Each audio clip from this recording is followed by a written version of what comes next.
بسم اللہ الرحمن الرحیم۔ السلام علیکم خواتین و حضرات، جیسا کہ آپ نے تعارفی پروگرام میں سن لیا تھا کہ آج ہم گفتگو کریں گے سیدنا آدم علیہ السلام سے متعلق۔ آدم علیہ السلام اللہ تعالیٰ کی طرف سے بھیجے گئے پہلے نبی اور اس دنیا میں بھیجے گئے پہلے انسان ہیں۔ جب حضرت آدم علیہ السلام کی تخلیق کا معاملہ ہونے لگا تو اللہ تعالیٰ نے فرشتوں سے اس بات کا تذکرہ کیا کہ میں زمین میں اپنا خلیفہ بنانے والا ہوں، جس پر فرشتوں نے یہ استفسار کیا کہ اے رب العزت، تو ایسی مخلوق بنانے والا ہے جس کو تو اختیار دے گا، اور وہ جب اختیار کو استعمال کرے گا تو یہاں پر فساد پھیلائے گا، زمین میں فساد برپا کرے گا۔ تو اللہ رب العزت نے فرمایا کہ جو کچھ میں جانتا ہوں وہ تم نہیں جانتے۔ اب یہاں پر ایک چھوٹی سی بات آپ کے سامنے رکھتا چلوں کہ یہ فرشتوں کو کیسے معلوم ہوا کہ زمین میں یہ آدم یعنی کہ یہ انسان فساد پھیلائے گا؟ اس کی وجہ یہ ہے کہ تخلیق آدم سے بہت سال پہلے، ہزاروں سال پہلے بعض روایات کے مطابق یہاں پر جنات آباد تھے اور اب بھی ہیں، اور جنات بھی انسانوں کی طرح ایک با اختیار مخلوق ہے، اسے اللہ تعالیٰ نے اختیار دیا ہے، چاہے تو وہ نیکی اختیار کرے، چاہے تو وہ بدی کا راستہ اختیار کرے۔ چنانچہ ان جنات نے بھی یہاں پر جو ہے وہ فساد کا بازار گرم کیا ہوا تھا، جس کی وجہ سے فرشتوں کو یہ بات معلوم تھی کہ جب بھی کوئی ایسی مخلوق جسے اختیار دے کر بھیجا جائے گا تو وہ فساد کرے گی۔ چنانچہ اسی بات کا خدشہ ظاہر کیا فرشتوں نے، اور فرشتوں نے یہ بھی کہا کہ اے رب العزت، تیری حمد و ثنا کے لیے تو ہم موجود ہیں۔ تو اللہ تعالیٰ نے فرمایا کہ جو کچھ میں جانتا ہوں وہ تم نہیں جانتے۔ اس پر فرشتے خاموش ہو گئے، اور پھر اللہ تعالیٰ نے حضرت آدم علیہ السلام کو مٹی سے پیدا کیا، اور قرآن مجید بتاتا ہے کہ مٹی سے پیدا کیا، بعض جگہ بتاتا ہے گارے سے پیدا کیا، بعض جگہ بتاتا ہے کھنکتی ہوئی مٹی سے پیدا کیا۔ آدم علیہ السلام کو پیدا فرمانے کے بعد اللہ تعالیٰ نے فرشتوں سے یہ کہا کہ جب میں آدم کو پیدا کر لوں اور اس کی نوک پلک سوار لوں اور اس میں اپنی روح پھونک دوں تو تم سب کے سب سجدے میں گر جانا۔ چنانچہ ایسا ہوا کہ آدم کو پیدا کیا گیا، اور آدم کو پیدا کرنے کے بعد اللہ تعالیٰ نے ان کو مختلف نام سکھائے۔ بعض مفسرین کے نزدیک وہ نام اشیاء کے نام سکھائے گئے اور اشیاء کی ایٹریبیوٹ سکھائی گئیں، اور نام سکھانے کے بعد اللہ تعالیٰ نے فرشتوں سے کہا کہ تم یہ نام بتاؤ۔ تو فرشتوں نے کہا کہ اے رب العزت، تو پاک ہے، ہم تو صرف اتنا ہی علم جانتے ہیں جتنا کہ تو نے ہمیں عطا کیا ہے۔ پھر اللہ تعالیٰ نے آدم علیہ السلام سے کہا کہ آپ نام بتائیے، اور آدم علیہ السلام نے مختلف نام بتا دیے۔ تب اللہ تعالیٰ نے فرمایا کہ میں نے کہا نہ تھا کہ جو کچھ میں جانتا ہوں وہ تم نہیں جانتے۔ یہاں پر ایک بات آپ کو بتاتے چلیں کہ فرشتوں نے جو خدشے کا اظہار کیا تھا وہ یہ خدشہ تھا کہ آدم زمین میں فساد پھیلائے گا، اور جواب میں آدم نے اگر کچھ چیزوں کے نام بتا دیے کہ یہ میز ہے، یہ کرسی ہے، یہ کتاب ہے، تو اس سے فرشتوں کے اس خدشے کا انکار تو ثابت نہیں ہوتا۔ فرشتوں نے یہ نہیں کہا تھا کہ آدم نام نہیں بتا سکتا، انہوں نے کہا تھا کہ آدم فساد پھیلائے گا۔ تو اس لیے جو دوسری ایکسپلینیشن یہ بتاتی ہے کہ آدم کو جو نام سکھائے گئے وہ نام آدم کی ذریت میں آنے والے انبیاء اور صالحین اور شہداء اور صدیقین کے نام بتائے گئے اور ان کی سیرت بتائی گئی۔ چنانچہ جب فرشتوں نے اس خدشے کا اظہار کیا تھا کہ آدم فساد پھیلائے گا، تو آدم نے جواباً یہ بتایا کہ میری ذریت میں ایسے ایسے لوگ آئیں گے جن پر بڑی مشکلیں آئیں گی، بڑی آزمائشیں آئیں گی، لیکن وہ اللہ کی راہ کو نہیں چھوڑیں گے۔ یہ ہیں وہ صدیقین، یہ ہیں وہ شہداء، یہ ہیں وہ صالحین، یہ ہیں وہ انبیاء۔ تو اس وجہ سے فرشتوں کے ان خدشے کا ایک طرح سے ازالہ ہو گیا۔ بہرحال جو بھی معاملہ ہو، اللہ تعالیٰ نے آدم کو بہت سارے نام سکھائے، اور پھر آدم کے اندر اپنی روح پھونک دی اور فرشتوں کو حکم دیا کہ آدم کو سجدہ کرو۔ چنانچہ تمام کے تمام فرشتوں نے آدم کو سجدہ کیا، اور سارے فرشتوں نے سجدہ تو کیا، لیکن ایک شخص ان میں موجود تھا، اس نے سجدہ کرنے سے انکار کر دیا۔ اس شخص کا نام تھا عزازیل۔ روایات میں آتا ہے کہ وہ عزازیل فرشتوں میں سے نہیں تھا بلکہ جنات میں سے تھا، اور اللہ تعالیٰ نے اس کو مرتبہ بلند عطا کیا تھا اور وہ فرشتوں کی صفوں میں رہتا تھا، مگر وہ تھا جنات میں سے، اس کا نام تھا عزازیل۔ عزازیل کو اللہ تعالیٰ نے یہ کہا کہ تجھے کس چیز نے سجدہ کرنے سے روکے رکھا، جبکہ میں نے اس آدم کو اپنے ہاتھ سے پیدا کیا، میں نے اس میں اپنی روح پھونکی۔ تو اس عزازیل نے کہا کہ اے رب ذوالجلال، یہ آدم مٹی سے پیدا ہوا ہے جبکہ میں آگ سے پیدا کیا گیا ہوں، اور اس نے تکبر کا اظہار کیا اور اس نے اس بارے میں اپنی بڑائی بیان کی کہ آدم تو حقیر ہے میری نظر میں اور میں تو اس سے زیادہ بلند ہوں، تو میں اسے سجدہ کیوں کروں؟ تو اللہ تعالیٰ نے اسے راندہ درگاہ کر دیا اور اس وجہ سے اس کا نام ابلیس ہو گیا اور اسے مردود قرار دے دیا گیا۔ مردود کا مطلب رد کیا جانے والا۔ تو اس کا اصل میں نام ابلیس نہیں تھا، اصل میں نام اس کا عزازیل تھا، لیکن اللہ تعالیٰ نے اسے یہ بتا دیا کہ تم آج سے اس بارگاہ میں رد کر دیے گئے ہو۔ پھر یہ ہوا کہ ابلیس نے یہ کہا کہ اللہ تو نے مجھے رد کر دیا، تو نے مجھے مردود قرار دے دیا، لیکن میں تجھ سے ایک مہلت چاہتا ہوں، مجھے مہلت دے قیامت تک کہ میں اس آدم کو جس کی وجہ سے میں اس دربار میں رد کیا گیا ہوں، میں اس آدم کو بہکاؤں گا، آگے سے بھی، پیچھے سے بھی، دائیں سے بھی اور بائیں سے بھی، اور تو دیکھے گا کہ یہ اپنی اس راہ ہدایت سے ہٹ جائے گا۔ تو اللہ تعالیٰ نے فرمایا کہ جو میرے خاص بندے ہوں گے وہ کبھی تیری باتوں میں نہیں آئیں گے، اور جو تیری فرما برداری کریں گے میں تجھ سمیت جہنم میں ان کو بھر دوں گا۔ یہ اللہ تعالیٰ نے شیطان کو کہا، اور شیطان کو اللہ تعالیٰ نے قیامت تک کی مہلت بھی دے دی۔ جب اللہ تعالیٰ نے ابلیس کو مہلت دی کہ تجھے قیامت تک کی مہلت ہے، تو پھر اللہ تعالیٰ نے ڈیمانسٹریشن کرنے کے لیے اور آدم کو یہ سمجھانے کے لیے کہ ابلیس تمہارا ازلی دشمن ہے، اللہ تعالیٰ نے آدم کو اور ان کی زوجہ حوا کو جنت میں داخل کیا۔ یہاں پر ایک اور بات بتاتے چلیں کہ ان کی زوجہ حوا کیسے پیدا ہوئیں، اس کے بارے میں قرآن خاموش ہے۔ اس کے بارے میں روایات کے اندر بھی کچھ ہمیں چیزیں ملتی ہیں، کچھ ہمیں بائبل سے ملتی ہیں روایات، لیکن عام طور پر محدثین نے ان روایات کو محل نظر قرار دیا ہے، محدثین نے ان روایات کو بہت زیادہ مستند قرار نہیں دیا، اور وہ روایت یہ ہے کہ حوا کو آدم کی پسلی سے پیدا کیا گیا۔ لیکن اس روایت کے بارے میں یہ بتایا گیا ہے کہ یہ بہت زیادہ ضعیف روایت ہے۔ اگر ہم اس کی ایک کانٹیکسٹ کو دیکھیں، پسلی سے پیدا کیا گیا، تو زیادہ تر اسکالرز کا یہ خیال ہے کہ اس کا مطلب اصل میں یہ ہے کہ جو عورت پیدا کی گئی ہے وہ بہت نازک ہے، اس کے ساتھ اگر سختی کرو گے تو وہ ٹوٹ جائے گی، تو اس لحاظ سے اس کا لفظ استعمال کیا گیا ہے، واللہ عالم۔ تو بہرحال اللہ تعالیٰ نے حضرت آدم کو اور حضرت حوا علیہ السلام کو یہ کہا کہ آپ جنت میں رہیں اور جو چاہیں کھائیں پئیں، جہاں چاہیں گھومیں پھریں، لیکن خیال رہے کہ یہ جو درخت ہے اس کے قریب نہ جائیں۔ تو اللہ تعالیٰ نے ایک طرح سے آدم کی اور ان کی زوجہ کی جو ہے وہ آزمائش بھی کی، اور ان سے کہہ دیا کہ اس درخت کے قریب مت جانا، مگر باقی جنت جو ہے وہ تمہارے لیے موجود ہے۔ اور وہاں پر یہ شیطان بھی تھا، کیونکہ اللہ تعالیٰ نے اسے قیامت تک کی مہلت دی تھی۔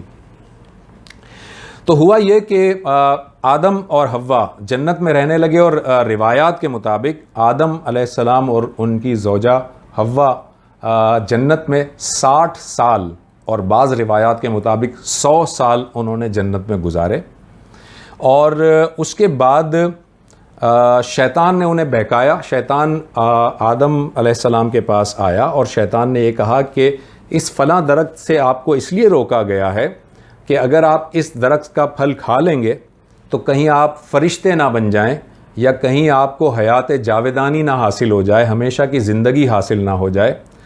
چنانچہ حضرت آدم علیہ السلام اس کی ان باتوں میں آ گئے، اور حضرت آدم نے اور حضرت حوا نے اس درخت کا وہ پھل کھا لیا۔ یہاں پر ایک بات آپ کو بتاتے چلیں کہ قرآن مجید سورہ طٰہٰ میں 115 نمبر کی آیت میں فرماتا ہے وَلَقَدْ عَهِدْنَا إِلَىٰ آدَمَ مِن قَبْلُ فَنَسِیَ، یعنی اللہ تعالیٰ یہ کہتے ہیں کہ آدم سے ہم نے عہد لیا تھا، آدم سے ہم نے یہ وعدہ لیا تھا، لیکن آدم اپنے اس وعدے کو بھول گئے۔ تو اس سے پتہ یہ چلا کہ اللہ تعالیٰ خود اس بات کے بارے میں بتا رہا ہے کہ آدم علیہ السلام نے جانتے بوجھتے اللہ تعالیٰ کی نافرمانی نہیں کی تھی، بلکہ اللہ تعالیٰ نے فنسی کا لفظ استعمال کیا ہے۔ اس کا مطلب اللہ نے خود بتایا کہ آدم اس وقت وہ وعدہ اللہ تعالیٰ سے کیا ہوا وہ بھول گئے۔ بہرحال جب اللہ تعالیٰ سے کیا ہوا وہ وعدہ بھول گئے اور وہ درخت کا انہوں نے پھل کھا لیا، تو قرآن مجید یہ بتاتا ہے کہ حضرت آدم علیہ السلام اور حضرت حوا کے جسم پہ جو جنتی لباس تھا وہ لباس اتر گیا، اور جیسے ہی وہ لباس اترا انہیں فوراً اللہ تعالیٰ یاد آیا اور انہوں نے جنت کے پتوں سے، درخت کے پتوں سے اپنے جسم کو ڈھانپنا شروع کر دیا، اور اس کے بعد وہ شرمسار ہوئے اور شرمندگی میں اللہ کے حضور کھڑے ہو گئے۔ تو قرآن مجید ہمیں بتاتا ہے کہ خود اللہ تعالیٰ نے حضرت آدم علیہ السلام کو توبہ کے آداب سکھائے۔ قرآن بتاتا ہے فَتَلَقَّىٰ آدَمُ مِن رَبِّهِ كَلِمَاتٍ فَتَابَ عَلَيْهِ، کہ آدم کو اس کے رب نے کلمات سکھائے، اور ان کلمات کے ذریعے سے آدم کی توبہ کو اللہ تعالیٰ نے قبول فرمایا، توبہ کو قبول فرمایا۔ اور وہ کلمات کون سے تھے جس کی مدد سے اللہ تعالیٰ نے حضرت آدم کی توبہ کو قبول فرمایا؟ وہ کلمات ہیں، بڑی مشہور دعا ہے قرآن مجید میں، ربنا ظلمنا انفسنا وَإِن لَّمْ تَغْفِرْ لَنَا وَتَرْحَمْنَا لَنَكُونَنَّ مِنَ الْخَاسِرِينَ۔ یہ ہے وہ دعا جو سیدنا آدم علیہ السلام اور سیدہ حوا علیہ السلام نے کی اللہ تعالیٰ سے، اور اللہ تعالیٰ نے ان کی دعا کو قبول کیا، ان کی توبہ کو قبول کیا، اور ان کی توبہ کی قبولیت کا سرٹیفکیٹ خود قرآن مجید دے رہا ہے فتاب علیہ، کہ توبہ کو قبول کر لیا گیا۔ پھر اللہ تعالیٰ نے یہ ڈیمونسٹریشن کروانے کے بعد آدم اور حوا سے کہا کہ اب تم زمین میں جاؤ، وہاں تمہیں ایک خاص مدت تک ٹھہرنا ہوگا، اور یاد رکھو یہ جو شیطان ہے یہ تمہارا ازلی دشمن ہے، اور اس کے بہکاوے میں مت آنا، اور وقتاً فوقتاً تمہارے پاس میری ہدایات آتی رہیں گی، اور جو لوگ بھی میری ہدایات پر عمل کریں گے ان کے لیے کوئی خوف اور کوئی غم نہیں ہوگا، لیکن جو لوگ اس کی روگردانی کریں گے تو وہ بہت بڑے عذاب کے پھیرے میں آ جائیں گے۔ عام طور پر یہ کہا جاتا ہے کہ حضرت آدم علیہ السلام نے جو غلطی کی اس کی وجہ سے ان کو جنت سے نکال دیا گیا۔ یہ بات قرآن مجید کے کانسیپٹ اور قرآن مجید کی تعلیمات کے بالکل غلط مخالف سمجھ میں آتی ہے۔ اس کی وجہ یہ ہے کہ آدم علیہ السلام کو پیدا ہونے سے پہلے ہی اللہ تعالیٰ نے پلان کیا تھا کہ زمین میں خلیفہ بنانے والا ہوں، گویا زمین میں آدم کو ڈپیوٹ کرنے کا اللہ تعالیٰ نے پہلے سے پلان بنایا تھا، نمبر 1۔ نمبر 2، قرآن مجید یہ کہہ رہا ہے کہ آدم علیہ السلام نے جانتے بوجھتے معصیت نہیں کی، اینڈ نمبر 3، اللہ تعالیٰ یہ کہہ رہا ہے کہ فتاب علیہ، ہم نے اسے معاف کر دیا، اس کی توبہ کو قبول کر لیا۔ تو ایسا کیسے ہو سکتا ہے کہ اللہ تعالیٰ ایک غلطی پر توبہ کو قبول بھی کر لے اور پھر سزا کے طور پر جو ہے وہ زمین پر بھی بھیجے؟ ایسا نہیں ہو سکتا۔ چنانچہ یہ اللہ تعالیٰ کی جو اسکیم ہے اس کے تحت یہ ہوا کہ آدم کو بھیجا گیا زمین میں، لیکن جنت میں وہاں پر رکھنے اور اس طرح کی ڈیمونسٹریشن کرانے کا مقصد یہ تھا تاکہ جب زمین میں آدم کو بسایا جائے تو آدم شیطان کے حملوں سے پہلے سے ہوشیار رہے، کیونکہ شیطان اس طرح کے حملے کرے گا۔ بہرحال اللہ تعالیٰ نے جب آدم کو اور حوا کو کہا کہ اب زمین میں چلے جاؤ، تو اگین مختلف روایات کے مطابق، جیسا کہ میں نے کہا تھا، ہم وہ والی روایات بھی لیں گے جو قرآن مجید کے سے متصادم نہ ہوتی ہوں اور جن کی وجہ سے کسی انبیاء کی عزت اور آبرو پر حرف نہ آتا ہو اور ان کے کردار پر حرف نہ آتا ہو اور جو ایمانیات کا حصہ نہ ہوں۔ تو آدم علیہ السلام کو روایات کے مطابق جس جگہ اتارا گیا وہ سری لنکا میں ہے۔ یہ سری لنکا کی وہ پہاڑی ہے جس کی ٹاپ پر اگر آپ دیکھیں تو ایک سمجھ لیں کہ ایک طرح سے ایک معبد بنا ہوا ہے یا ایک ٹیمپل بنا ہوا ہے، اور یہ جو پوری کی پوری پہاڑی ہے یہ ایڈمز پیک کہلاتی ہے۔ اس کو سری لنکن جو ہے وہ سری پاڈا کہتے ہیں۔ سری پاڈا کا مطلب ہوتا ہے مقدس پاؤں۔ تو یہ ایڈمز پیک کہلاتی ہے، اور اس کا ایک دوسرا ویو میں آپ کو دکھاتا ہوں۔ یہ ایڈمز پیک ہے جو بہت اونچائی پر ایک پہاڑی ہے سری لنکا پہ۔ وہاں پر اس تک جانے کے لیے، اس اونچائی تک، اس ٹیمپل تک جانے کے لیے ایک بہت بڑا کوریڈور ہے جس کے اندر تقریباً کوئی 5000 اسٹیپس ہیں، 5000 اس کے اسٹیپس ہیں اس چڑھائی کو چڑھنے کے لیے. اور آپ یہ دیکھ سکتے ہیں آپ کے سامنے جو اسکرین ہے کہ یہ مختلف جو وزٹرز ہیں، جو ٹورسٹ ہیں، وہ اس ماؤنٹین کے اوپر چڑھتے ہیں، اس پیک پہ چڑھتے ہیں، ایڈمس پیک پہ. ایک دوسری اسکرین دیکھیں، یہ آپ کو ڈیفرنٹ وزٹرز نظر آ رہے ہیں.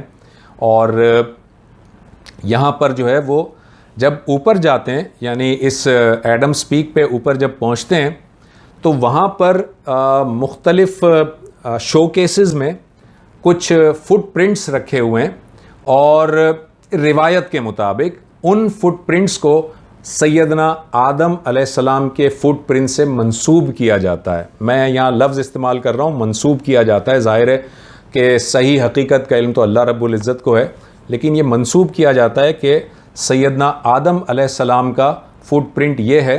اور آپ یہاں دیکھ سکتے ہیں کہ مختلف قسم کے مذاہب کے لوگ، یعنی مسلم، کرسچنز، جیوز، یہاں تک کہ بدھسٹ بھی یہاں پر آ کر جو ہے وہ اسے بڑا متبرک سمجھتے ہیں، اسے بڑا مقدس سمجھتے ہیں، کیونکہ ان سب کے نزدیک جو ایڈم ہیں وہ انسانوں کے باپ ہیں.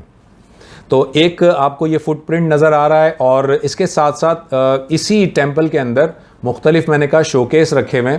ایک اور یہ آپ کو فٹ پرنٹ نظر آ رہا ہے، اور آپ یہاں دیکھ سکتے ہیں یہ جنگلہ ہے، اور جو لوگ ہیں مختلف منتیں وغیرہ وہاں پر، اس کی آپ کو کچھ سکے اس میں نظر آ رہے ہیں. بہرحال سیدنا آدم علیہ السلام کو اس میں نے بتایا کہ روایت کے مطابق سری لنکا میں اتارا گیا، اور حضرت حوا کو روایت کے مطابق جدہ، سعودی عربیہ جدہ کے شہر میں ان کو زمین میں بھیجا گیا. اور جدہ عربی زبان میں گرینڈ پیرنٹ ہی کو کہتے ہیں. جد امجد اردو میں ہم استعمال کرتے ہیں جد امجد، تو چونکہ حوا کو وہاں اتارا گیا تو اس پورے مقام کا، اس سٹی کا نام جدہ پڑ گیا. اس کے بعد حضرت حوا اور حضرت آدم اگین روایت کے مطابق، چونکہ ایک کو سری لنکا میں اور ایک کو جدہ میں اتارا گیا، تو جو ان کی ملاقات زمین پر ہوئی وہ عرفات کے میدان میں جبل رحمت پہ ان کی ملاقات ہوتی ہے. یہ آپ اسکرین پر جو پکچر دیکھ رہے ہیں، یہ عرفات کے میدان میں ایک بہت بڑا ماؤنٹین ہے، اور اس ماؤنٹین پر، اس کی ٹاپ پر اگر آپ دیکھیں تو اس پہ ایک پلر بنا ہوا ہے، اس کو جبل رحمت کہتے ہیں، یعنی رحمت کا پہاڑ. اور جو حج کا جو دن ہوتا ہے، یوم عرفہ جسے ہم کہتے ہیں، یوم عرفہ میں عرفات کے میدان میں وقوع عرفہ حج کا رکن اعظم ہے، یعنی اس کے بغیر حج نہیں ہو سکتا. یہاں پر حاجی سارے رکتے ہیں، اور چونکہ یہ عرفات کا میدان ہے، اسی کے اندر یہ جبل رحمت ہے، تو حاجی اس جبل رحمت کے اوپر بھی موجود ہوتے ہیں. اور اس وقت یہ آپ دیکھ سکتے ہیں کہ بہت سارے حاجی احرام کی حالت میں اس جبل رحمت پر موجود ہیں. اس کے بعد ہم دیکھتے ہیں کہ حضرت جبرائیل علیہ السلام سیدنا آدم کے پاس آتے ہیں، اور ان سے کہتے ہیں کہ اللہ تعالیٰ نے یہ حکم دیا ہے کہ اس روئے زمین پر اللہ کا گھر بنایا جائے، یعنی کہ بیت اللہ تعمیر کیا جائے. اور قرآن مجید یہ فرماتا ہے کہ یہ جو بیت اللہ ہے یہ روئے زمین پر بننے والا سب سے پہلا گھر ہے. ان اول بیت وضع للناس للذی ببکۃ مبارک. تو اللہ تعالیٰ نے یہ پہلا گھر بنایا، اور یہ پہلا گھر پہلے انسان اور پہلے پیغمبر نے، یعنی کہ حضرت آدم علیہ السلام نے حضرت جبرائیل علیہ السلام کے کہنے کے مطابق اللہ تعالیٰ کے حکم سے خانہ کعبہ کی تعمیر کی. چنانچہ یہ یاد رکھیے کہ عام طور پر یہ کہا جاتا ہے کہ خانہ کعبہ کی تعمیر حضرت ابراہیم علیہ السلام نے کی. اس کو ذرا سا سمجھ لیجئے کہ خانہ کعبہ کی اثر نو تعمیر حضرت ابراہیم علیہ السلام نے کی، جبکہ خانہ کعبہ کی اولین تعمیر حضرت آدم علیہ السلام نے کی. حضرت آدم علیہ السلام نے جب خانہ کعبہ بنایا تو ایک اور بات بھی یاد رکھ لیجئے کہ یہ جو خانہ کعبہ ہے یہ اس وقت اگر آپ غور کریں تو یہ چوکور شکل میں ہے. اس کو اگر میں انگلش میں بات کروں تو یہ اسکوائرش ہے، اسکوائر شکل میں ہے. لیکن جب یہ اوریجنلی بنایا گیا تھا تو یہ چوکور نہیں تھا بلکہ یہ مستطیل تھا، یعنی ریکٹینگل تھا. یہ کیوب کی فارم میں تو ضرور تھا مگر یہ ریکٹینگل کی طرح تھا. اس کی 2 دیواریں لمبی اور 2 دیواریں چھوٹی ہوا کرتی تھیں جو حضرت آدم علیہ السلام نے بنایا تھا. حضرت جبرائیل علیہ السلام جنت سے ایک پتھر لے کر آتے ہیں جس کو ہم حجر اسود کہتے ہیں, اور یہ حجر اسود سیدنا آدم علیہ السلام نے اللہ کے حکم سے خانہ کعبہ کے ایک کارنر پر اسے نصب کیا. آپ یہاں اسکرین پر دیکھ سکتے ہیں کہ خانہ کعبہ کے ایک کارنر پر ایک اسٹیل کا فریم ہے جس کے اندر ایک پتھر ہے, حجر اسود جسے ہم کہتے ہیں. اسود کا مطلب ہوتا ہے بلیک, کالا, اور حجر کا مطلب ہوتا ہے پتھر, اسٹون. حجر اسود کے بارے میں ایک اور بات بھی یہاں پر میں آپ کو بتاتا چلوں کہ جب زائرین عمرہ ادا کرنے یا حج ادا کرنے کے لیے جاتے ہیں تو یہ جب طواف کی ابتدا کرتے ہیں تو طواف کی ابتدا حجر اسود کے بوسے سے یا اس کے استلام سے ہوتی ہے. گویا حجر اسود کا یا تو زائرین بوسہ لیتے ہیں یا دور سے اشارے سے ہاتھ سے اس کا استلام کرتے ہیں. اور احادیث میں آتا ہے, جس کا میں مفہوم بیان کر دیتا ہوں, کہ حجر اسود کو اللہ تعالیٰ نے اپنا ہاتھ قرار دیا ہے. گویا جب کوئی شخص حجر اسود کی طرف استلام کرتا ہے تو وہ اپنا ہاتھ اللہ تعالیٰ کے ہاتھ میں رکھتا ہے اور ایک طرح سے بیعت کرتا ہے اور اللہ تعالیٰ کی غلامی کا اقرار کرتا ہے. یہیں پر ہم آج کا اپنا یہ پروگرام ختم کرتے ہیں. سیدنا آدم علیہ السلام سے متعلق ابھی کچھ اور واقعات بھی ہیں مگر آج کے اس پروگرام کو ہم یہاں ختم کرتے ہیں. یہ حصہ اول تھا. اب ہم انشاءاللہ تعالیٰ اگلے ایپیسوڈ میں سیدنا آدم علیہ السلام کے حصہ دوم پہ بات کریں گے. اجازت دیجیے. اللہ حافظ.